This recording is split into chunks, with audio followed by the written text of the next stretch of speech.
There he is, get him. He's gonna try to expose everything.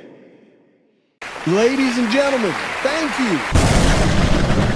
Listen to Pavarotti. Can I be your superhero? Hello, welcome to The Revealing. I am your host, Pavarotti, and I'm here to discuss the Idaho 4 case. And you know, a few days back, I got in a rabbit hole on some things, just trying to understand it. And then once I was able to wrap my mind around a certain concept, finally, in this case, then it hit me like a ton of bricks. And once you see it, you cannot unsee it. It's another example of that. But for a long time in this case, you know, I've been focused on trying to figure out who the real perpetrators were, logging all the evidence that I could around that. And then along the way, I started spending time trying to focus on whether or not Kohberger was guilty or not, and then finally came to the determination that he wasn't and started trying to focus on evidence to prove that. And along that journey, I've always had the little roadblock in the back of my mind that somehow Kohberger must have been tied into the people that did this in some way. And with that roadblock, I would try to come up with scenarios. Well, it looks like CIs turned him in, or it looks like maybe he had touched a knife at some point. Somebody took it from him. He traded it. All kinds of ways that led to dead ends. Then when I finally took Kohberger out of the equation altogether, everything started to make sense. And then as I began to look at the information regarding what they had against Brian Kohberger, well, then things kind of went off the rails. But when I finally understood the final piece, which I had suspected for a long time, I just didn't have quite the technical knowledge to zero it in, even though I brought it up many times. I just, in my mind, I could not grasp the concept to the fine details to really be able to explain it to you until now. But now when I look at all the evidence that they claim to have against Brian Kohberger and then the information that's come out, it's laughable in every sense of the word. So what I'm going to show you in this video is the determination that I've come to based on everything that I've looked at. And I'm quite certain it is 100% the truth. And once you see it, you cannot unsee it. And what that does is open the doors for what's actually going on. Because if you don't think things are going on behind the scenes, well, you're fooling yourself. And I know in this day and age, we're a gotta have it now type of thing. You know, we uncover new evidence like the vehicles that they said was Kohberger's weren't his because of identifiable features like fog lamps. Well, you would expect the next day, well, there's the floodgates open. We all hear about it. But these things take time. Even writing a brief can take months. So nothing's fast in the court system, but you can bet things are going on behind closed doors, and I'll give you another example of why that's true in this one. But first, we just have to go through and let me show you the truth about the case against Brian Kohberger. Because there's two things with the Idaho 4. First of all, you got to figure out why Kohberger is the wrong person before you can figure out who the right people are. So that's always the double tree on this thing. Why they got Kohberger in here and who really did it? Because they're two separate things, I assure you. And we're going to focus on number one, what really happened as it relates to Brian Kohberger that night and why they tried to prosecute him and why it's incorrect. And once you see it, you cannot unsee it. Let's roll. So once again, we start with our funnel of evidence that they claim to have against Brian Kohberger. We have now systematically dismantled almost all their evidence. Recently, we focused on dismantling their cast information in Pullman, Washington. We have absolutely destroyed the fact that that wasn't his car. We're going to talk about the second leg of this CSLI data in this video, and we're going to reaffirm that that's not Brian Kohberger's car. And shut up the people who are either doing improper investigations, they have confirmation bias that blocks them from seeing the truth, but we're going to dispel those rumors altogether. And this is something that always has to be taken into consideration, and it's something that we really haven't discussed until right now. At 2:42 or 2:44, they captured the vehicle that they claimed on the probable cause affidavit was Brian Kohberger's car going this way on Southeast Nevada Street, passing Stadium Way. And we've all seen the videos. But then at 2:52, the vehicle comes back down and crosses this section again. And once again, both of those vehicles were claimed to be Brian Kohberger's car on the probable cause affidavit. But here's something that we haven't looked at yet. And that's the fact that this vehicle, I was incorrect. It did not turn on Stadium Way and go to Main Street and then head across Main Street. Actually, when you watch what that vehicle does in the video, it does much like the PCA stated. It goes this way on Stadium Way, and it just says it's heading towards 270. It actually continues on Olympia. So that means that vehicle would need to likely come over to Forest Way, come back around, all the way around Forest Way, and get onto East Main Street right here. Then, heading east, go all the way across the Moscow-Pullman Highway until it was caught on camera at Floyd's Cannabis Shop right here. And when you calculate the additional time it would take to take the extra back roads to get to 270, then what you find is the last vehicle that you have identified on video camera heading in the direction of Floyd Cannabis Shop, it would have taken it the exact amount of time when the vehicle's heading towards Floyd Cannabis Shop, the exact amount of time you would expect it to take for you to see it on camera at Floyd's Cannabis Shop. So anybody not taking that into consideration, number one, is being disingenuous. First, we're going to watch this thing, and you can see right here, when we slow it down frame by frame, there's absolutely 4 lights. You can see the 2 main lights and the 2 fog lamps. Let's look at that one more time. So look right here as we freeze the frame. You see the 2 plumed headlights up here and the 2 smaller fog lights right here. All you have to do, once you know that this is a car with fog lamps, it's not too hard to zero in and show you the frames that clearly identify the fog lamps. So that's going frame by frame. You can see those fog lamps. They're very distinctive if you look close. And as the vehicle comes around, see, it showed you right there. See if I can stop it on that frame. Where's it at? Right.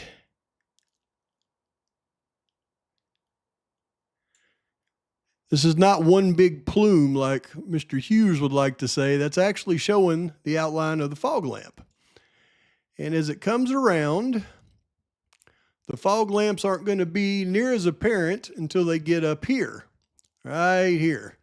And you can see where it starts to show both of them. Now, Mr. Hughes suggests this is the guardrail separating the two parts of the headlight plume. And let's take that into consideration for a minute. He could be correct because both of them are equal length and there is a small separation and they're right there together. So if that was all the evidence that we have, I mean, I would think it would be inconclusive based on that. But that's not all the evidence that we have, because when we let it go, you can see now the tail light for some reason is obscured. Now the headlight and the tail light, as we see right here, when it shows them both, oh look, it never shows the tail light, huh? Interesting.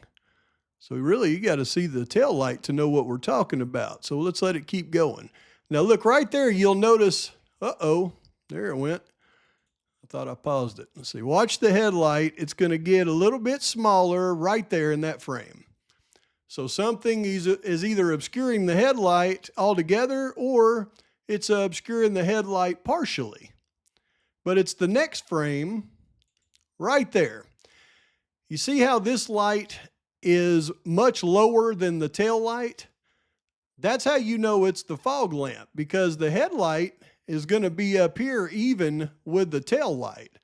And that plume that we had seen just a minute ago that Mr. Hughes wants to say is the guardrail separating the plume, it had a very small margin of area in between the two plumes. Watch this. You see, when we get to this particular picture though, you've got the tail light on the same plane as the headlight, and you can see there is a large gap in between the headlight and the fog lamp in the bumper.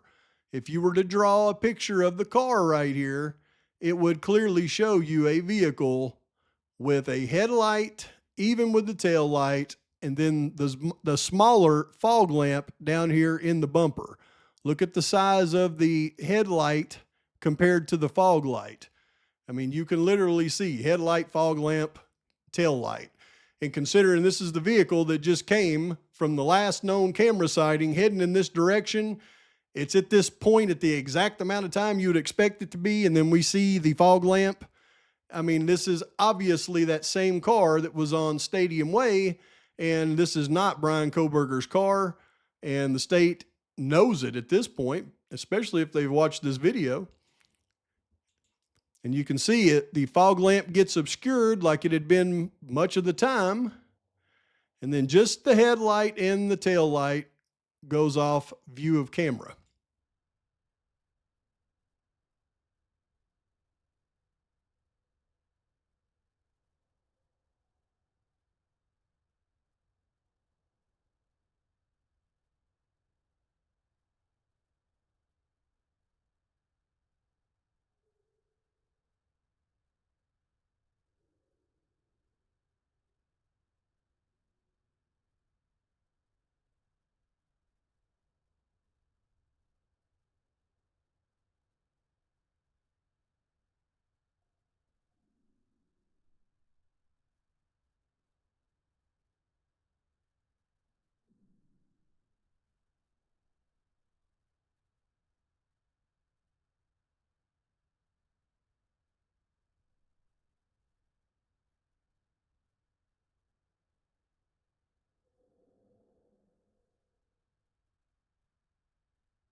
All right, so here's the other camera view, and we've got it on frame by frame, but as you can see it coming into the frame, you can already see two headlight plumes and two little fog lamp plumes right here.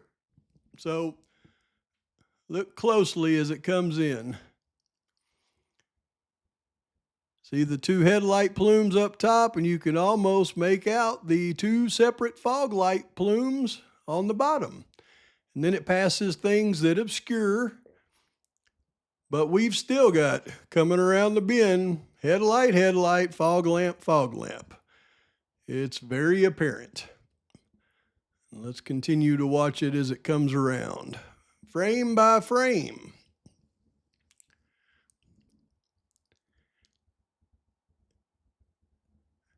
Oh, look, headlight, headlight, fog lamp, fog lamp. There's 4 right there. Let's see. See if I can catch it on that exact frame. Come here. Where's the exact frame where it shows all 4?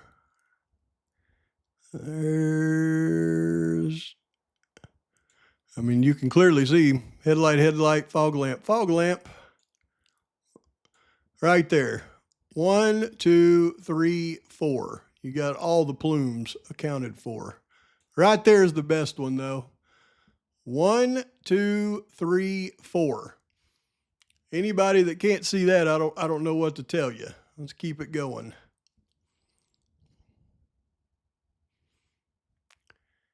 And as it continues to come around, there's the 4 again. I don't understand how anybody could have the gall to dispute this.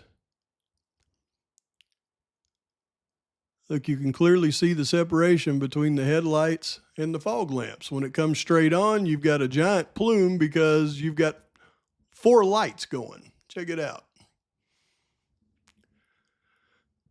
4 bright lights.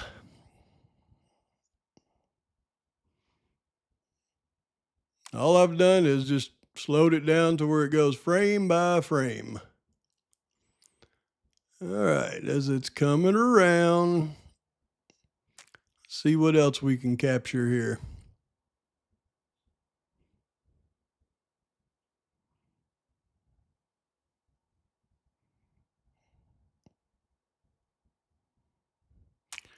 I'm going through this slow, and this may be boring, but it has to be done to eliminate the naysayers out there on this evidence.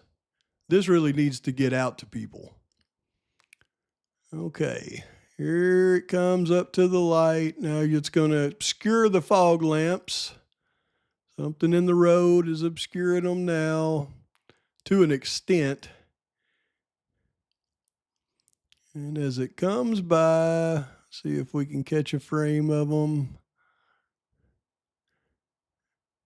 It's obscuring most of it.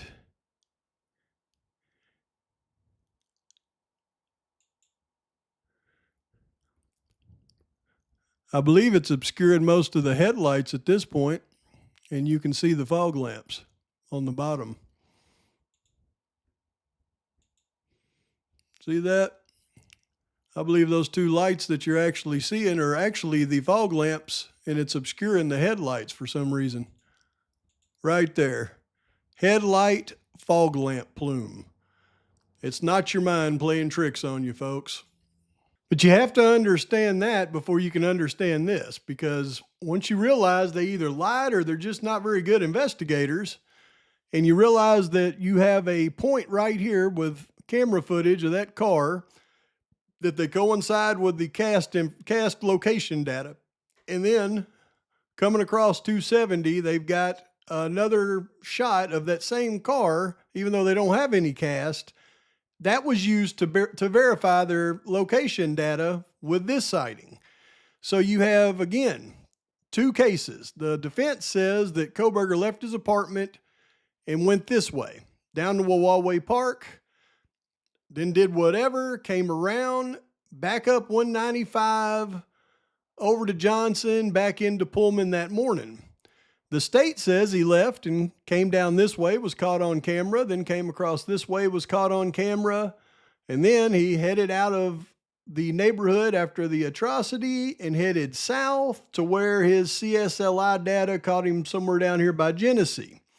And then he came back around and went up the same route. And once you know that they're wrong on this and they're wrong on this, which means they're wrong on their cast. Kohberger didn't go this way. So that means he went this way based on the defense's expert. And once you know that, then you know the truth of the matter, because they say Kohberger did this and then he came back up and went home this way. Well, where this intersects with what the state says that he was caught somewhere but around Genesee and Blaine on the cast on the tower location. And then he came around and he would have intersected the road in which Kohberger actually came. So their main claims were this one, which verified their CSLI, this one, which they claimed to be Kohberger. We know those are both false. So now we have to account for this information down here. And a little research tells you exactly what happened. And again, we've already explored how the location information on tower handoffs prove Kohberger went this way, and the state's case with their video proves he didn't go that way. But what about this retrip home? How did Kohberger coming home this way end up with his location over here? And it's real simple. When you go to Mallory's report, it says the phone connects to a tower located near Paradise Ridge, south of Moscow, Idaho, at 4:48 a.m. That is this tower right here on Paradise Ridge Road. And the estimated coverage area for the cell tower at 1011 Paradise Ridge Road in Moscow is approximately 27 square miles. This specific tower is located on a mountain ridge southeast of the city, which allows it to cover large swaths of the region. Key coverage factor, regional reach. Due to its high elevation position on Paradise Ridge, the tower provides a line of sight signal that can reach nearly the entire city of Moscow. So when you look at its 27 square mile coverage area, and you take into account the location of this tower right here, and the fact that they claim that Kohberger was right here when they did his CSLI, and they can't pinpoint where somebody's at in the coverage area. They can just guesstimate to where he's at. If we had Bates, he would say, expert, go ahead and put that sticker over here on this road. And is that still in the coverage area? And he'd have to say yes. So Kohberger coming back this way, his phone connects to the tower in this area right here, and they can say that Kohberger was down here, but it's just an estimated guess because he could be anywhere in the coverage area. So Kohberger leaving his apartment, going to Wawaway Park, and then coming back lines up with all of the evidence in the case. The state has no video footage of a vehicle coming this way to be caught on this camera. So they have nothing that can verify that their location information was correct. Kohberger was telling the truth the entire time. And that's why this case is such a travesty of justice. And that's scientifically proven now. So again, as I go through all of the evidence they claim to have against Kohberger, now I can put a elimination sign on the cast information. The car is absolutely eliminated. So it comes down to the only piece of evidence they've ever had, which was the DNA on the knife sheath. And I finally understand what the defense has been saying this entire time. And this is the crux of the matter, y'all. And that is their 5.67 octillion to 1 match rather than an unknown sample compared to an unrelated individual from the general population. I've done many videos in the past where I've discussed this likelihood ratio that the state provides.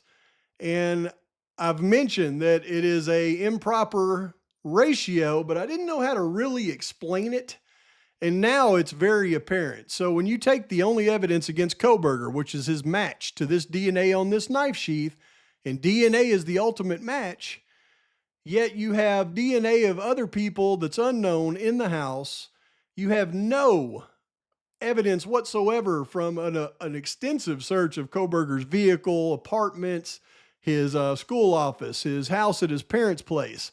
Nothing ever corroborates this evidence.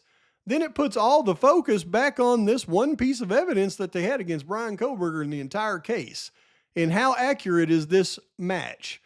And I can tell you, because they did the IGG investigation before they ever tried to make this match, they absolutely skewed the results in this comparison ratio.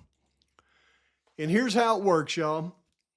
The DNA likelihood ratio formula compares the probability of evidence under two competing hypotheses. And I've talked about this before. You've got the likelihood ratio, how that actual number is calculated. And there's many things that they're supposed to apply when going through and calculating this ratio. It's a very complicated ratio.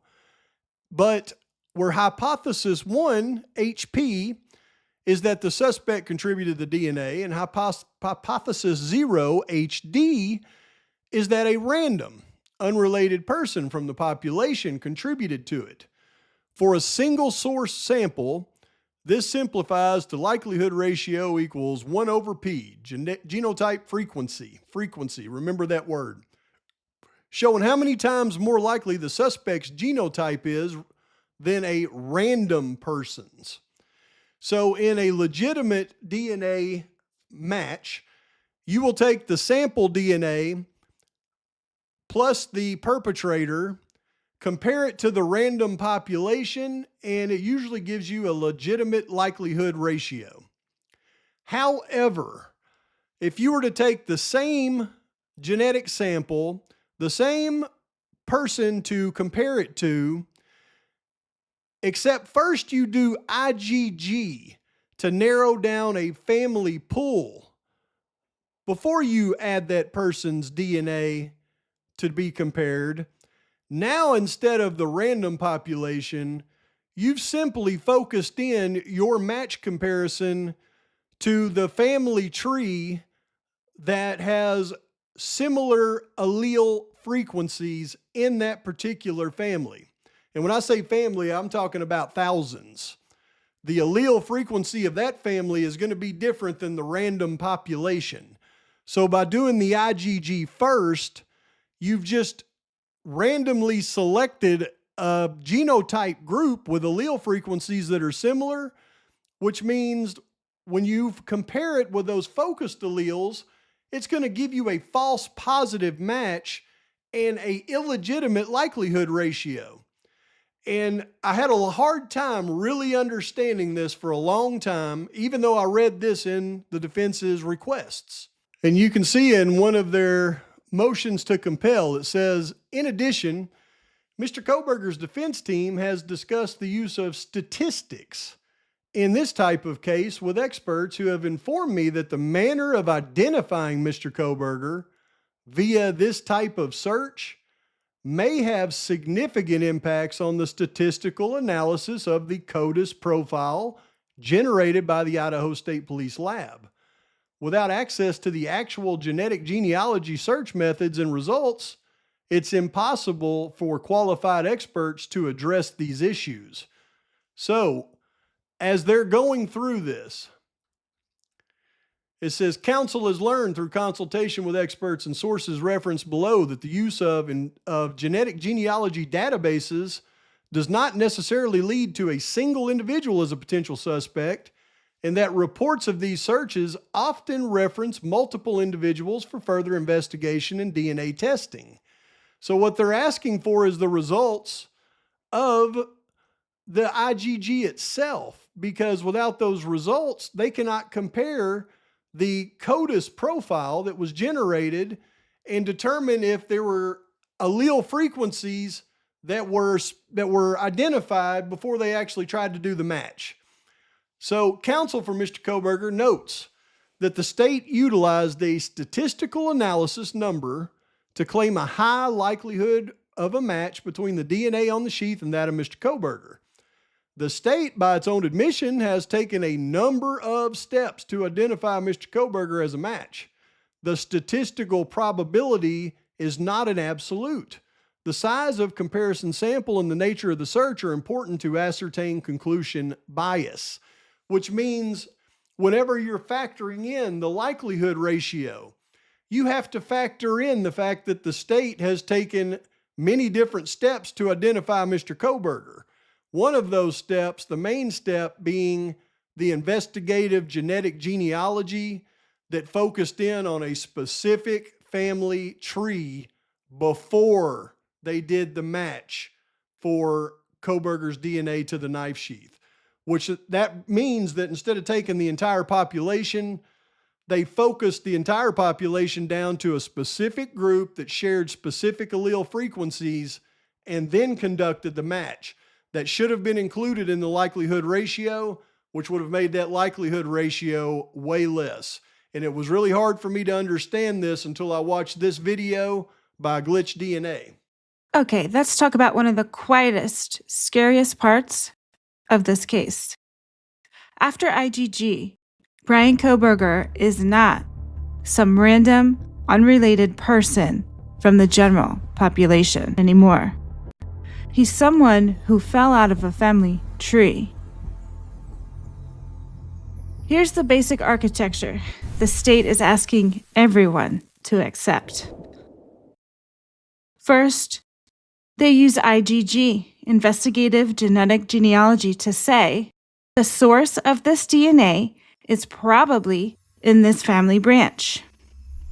Then, that branch, law enforcement picks one person, not from the whole world, from the related group IgG just flagged.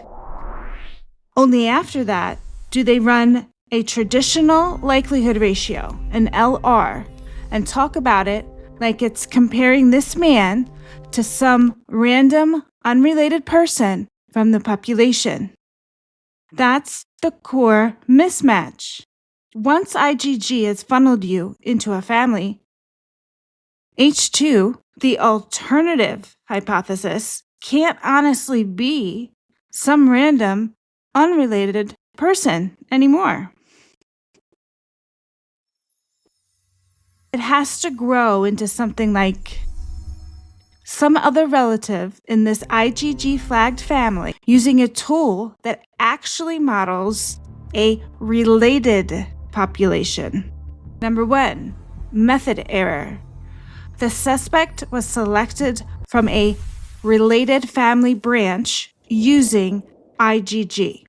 So to make a long story short, in DNA profiling, searching for a match within a focused group, a specific subpopulation or known relatives, changes the likelihood ratio by increasing the probability of a coincidental match, which typically decreases the likelihood ratio compared to an unrelated individual from a general population. And then you go into the key impacts on the metric. In a focus group, individuals are often share characteristic allele frequencies. Because specific alleles may be more common within that group than in the general population, the probability of a random person in that group matching the evidence increases. Since the likelihood ratio is the reciprocal of the match probability, likelihood equals 1 over p, a higher match probability leads to a lower, less discriminating likelihood ratio, which they did not do in this case. And what are the main risks? False positives.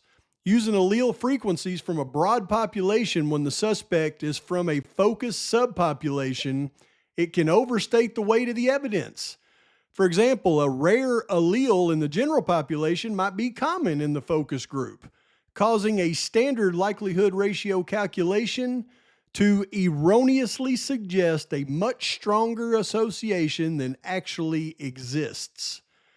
And then when you really get into it, like with the ancestry interference, modern methods may use ancestry interference to select the most appropriate allele frequency database for the focus group, which aligns the false positive rates of the search with the actual population of origin. When you look at common alleles within a focus group, certain alleles are more common. The probability of an unrelated person from that group having those alleles is higher. which increases the denominator of the likelihood ratio and thus lowers the final ratio. And when you have a highly discriminatory profile for extremely high likelihood ratios like octillions, the change might be even more pronounced because the small corrections are applied to many different loci, and those are locations on the DNA. Since the total likelihood ratio is the product of individual locus likelihood ratios, a small correction at each of the 20 loci can compound into a reduction of 1,000-fold to 100-fold to 1,000-fold or more. So if you were to divide 5.67 octillion by 1,000, now you've got just a handful of people that you're differentiating from, which means the weight of the evidence of the DNA match, because they used IgG first, should be taken into consideration, but only a little bit of weight should have ever been given to that DNA evidence. Most of the weight should have been given to the other evidence in the case. And now that we've proven that the other evidence in the case is false, then this DNA shouldn't even be taken into account. And that's the truth. And considering I've shown you the expertise of Miss Elisa Massoth with her post-conviction relief history and success rates, and then we take into account Miss Bicca Barlow and what she specializes in with DNA, and the fact that she was an attorney for the San Francisco Public Defender's Office, and during her 9 years at the practice, her practice was focused almost completely on DNA cases. In 2013, I left the office and returned to consulting DNA cases. I've acted as a DNA counselor or consultant on cases involving DNA evidence in over 200 cases, including capital cases in both trial and post-conviction proceedings.